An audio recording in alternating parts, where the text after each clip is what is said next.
Hello दोस्तों, उम्मीद है आपकी एग्ज़ाम अच्छे से चल रही होगी। एग्ज़ाम देने से पहले मैं आपको कुछ बातें बता रहा हूँ जो आपके लिए जानना ज़रूरी है, क्योंकि एग्ज़ाम हॉल में ये बातें आपके लिए विशेष महत्व रखेगी। जैसे कुछ हिंदी टाइपिंग से संबंधित इंस्ट्रक्शन होते हैं, वो इस प्रकार है। जैसे दूसरा पॉइंट है आपका कि आपको अगर हिंदी टाइपिंग नहीं आती है तो चिंता न करें, आप इंग्लिश टाइपिंग और एमसीक्यूज़ को सॉल्व कीजिए, आपको उसका भी सर्टिफिकेट दिया जाएगा।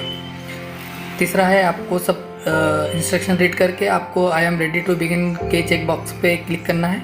उसके बाद चौथा पॉइंट है कि आपका जो मॉक टेस्ट स्टार्ट होगा उससे पहले आपको 5 मिनट का समय दिया जाएगा, और जब आपका मॉक टेस्ट स्टार्ट होगा तब आप अपनी लैंग्वेज वहाँ से हिंदी सिलेक्ट कर सकते हैं।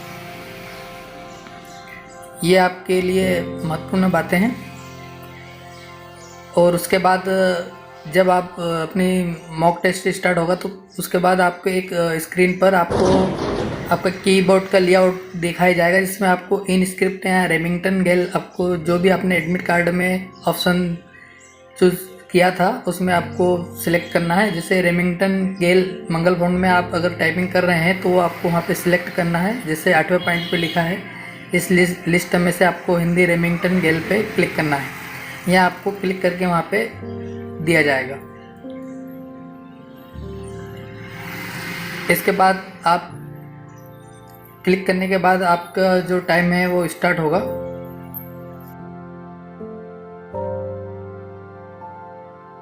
उसके बाद जो 9वां पॉइंट है, इसमें आपको ये बहुत महत्वपूर्ण है और ये जानना आपके लिए ज़रूरी भी है कि आप जो टाइपिंग करेंगे वो जो एरिया है वो येलो कलर से हाईलाइटेड रहेगा जो आपको टाइप करना है। उसके बाद अगर टाइप करने के बाद आप अगर सही टाइप करते हैं तो ग्रीन कलर का हो जाएगा, अगर रॉन्ग करते हैं तो रेड कलर का हो जाएगा। ये आपको विशेष ध्यान देना है इस पर, क्योंकि अगर आप हाईलाइटेड येलो एरिया को टाइप नहीं करते हैं तो आपके पूरा टाइपिंग आपका बिगड़ जाएगा, और आप भले आपको अच्छी टाइपिंग आती है हिंदी में लेकिन आप उसमें पास नहीं हो पाएंगे। इसलिए आप ध्यान रखें कि येलो हाईलाइटेड एरिया को ही कवर करें। उसके बाद आपके 11वां पॉइंट है, जो मैंने आपको वही बताया, जो गलत रॉन्ग रहेगा तो रेड हो जाएगा और सही टाइप करेंगे तो वो ग्रीन रहेगा। उसके बाद 12वां पॉइंट है आपका कि आप उसमें the type text can be edited at any point of time till, आप उसमें बैक स्पेस से आप उसको हटा सकते हैं अगर गलत टाइप किया तो। 13वां पॉइंट है कि आप submit button will be only be enable once complete content is typed. Submit button जो आपका है वो आप कंटेंट पूरा जो है वो टाइप करने के बाद ही वहाँ पे अपीयर होगी। उसके बाद 14वां पॉइंट है आपका कि अगर आपने पूरा मैटर टाइप कर लिया है तो आप जल्द से जल्द उसे सबमिट कीजिए, वरना अगर आप सबमिट टाइम का वेट करेंगे तो आपकी स्पीड कम हो जाएगी। 15वां पॉइंट वही बता रहा है, if not submitted your actual typing assessment will be auto submit after allotted 15 minutes. 15 minutes के बाद वो ऑटोमेटिक सबमिट हो जाएगा, लेकिन आपकी फिर टाइपिंग की जो स्पीड है वो कम हो जाएगी, भले आपने मैटर पहले टाइप कर लिया है। इसलिए आप जैसे मैटर फिनिश करेंगे तो आपको वहाँ पे सबमिट बटन आप दिखाई देगा, जिससे आप फटाफट उसे सबमिट कीजिए। ये बातें बहुत ज़रूरी होता है, क्योंकि दोस्तों क्या होता है कि आपको भले टाइपिंग आ जाती हो, कई दोस्त है जो जिनकी स्पीड 40 तक आती है लेकिन कुछ बातों से वो पिछड़ जाते हैं। जैसे 15वां पॉइंट है, अगर आप 15 मिनट के बाद सबमिट नहीं कर 15 मिनट के पहले सबमिट नहीं करते हैं तो वो ऑटोमेटिक 15 मिनट के बाद सबमिट हो जाएगा। 16वां पॉइंट है कि कुछ जो एरर होती है वो अपने जो भी आपकी परीक्षा ले रहा है उसे आपको बताना है इन्विजिलेटर को। जैसे keyboard error, machine auto lock, power disruption या browser crash, first session time out, ये आपको एरर अगर आ रही है तो बताइए ज़रूर। 17वां पॉइंट है आपका कि कोई भी अगर इनमें से कोई भी प्रॉब्लम हो तो घबराने की कोई बात नहीं, आपकी पूरी मदद की जाएगी। और इसके बाद है कि अगर आप कोई गलत कार्य करते हैं तो आप पर एक्शन लिया जाएगा। और आगे का पॉइंट है कि क्या करें। आप before actual test take mock test to ensure Hindi language input and your opted keyboard layout is selected.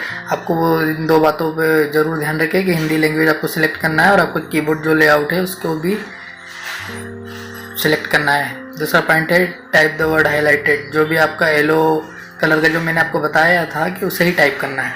तीसरा पॉइंट है कि कोई ज़्यादा आपको एक्स्ट्रा स्पेस नहीं देना है, बैक स्पेस का ज़्यादा यूज़ नहीं करना है। एक ही बार करें, अगर एक से अधिक बार करेंगे तो वो रॉन्ग हो जाएगा।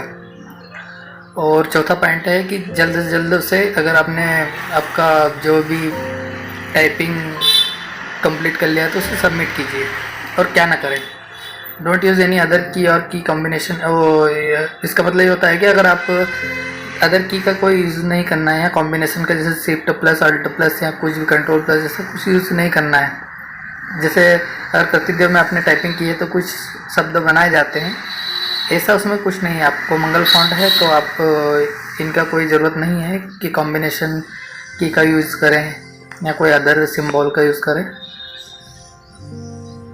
और इसके बाद का पॉइंट है कि डोंट यूज़ एनी अदर की, वही बात है, वही लाइन है ये कि आपको कोई भी की कॉम्बिनेशन या अदर की का यूज़ नहीं करना है। ये बातें बहुत ज़रूरी है दोस्तों, अगर आप टाइपिंग देंगे एग्ज़ाम हॉल में। और इसके बाद जो आगे की बातें हैं वो इस प्रकार है कि अगर आप वही जो मैंने आपको बताया कि स्पेशल कैरेक्टर या सिंबल या जो भी आप का जो मैटर से अतिरिक्त तो कुछ आपको टाइप उसमें करने की आवश्यकता नहीं है। Don't toggle between language and keyboard, keyboard और लैंग्वेज के आपको इसमें स्विच करने की ज़रूरत नहीं है। चौथा पॉइंट है don't press backspace any other key once the test is submitted. अगर आप टेस्ट सबमिट कर देते हैं तो आपको बैक स्पेस नहीं प्रेस करना है। बहुत महत्वपूर्ण बात है, अगर बैक स्पेस प्रेस कर देंगे तो आपको हो सकता है टाइपिंग आपका सबमिट ना हो पाए। इसलिए बिल्कुल भी बैक स्पेस, ऐसा नहीं किया मेरा छूट गया तो मैं वापस उसको सबमिट करने से पहले बैक स्पेस दबा दूँ, नहीं। एक बार अगर आपने सबमिट पर क्लिक किया है तो आपको कुछ उसमें छेड़छाड़ करने की आवश्यकता नहीं है, कीबोर्ड को देखना भी नहीं है आपने, ठीक है। ये जो बातें हैं ये काफ़ी महत्वपूर्ण आपको रहेगी आप जब एग्ज़ाम हॉल में बैठेंगे, क्योंकि क्या रहता है हम टाइपिंग भी अच्छे तरह से जानते हैं लेकिन कुछ बातें हैं जो अगर हमें नहीं पता है तो कहीं वो हमारे लिए समस्या खड़ी कर देता है। ओके, धन्यवाद।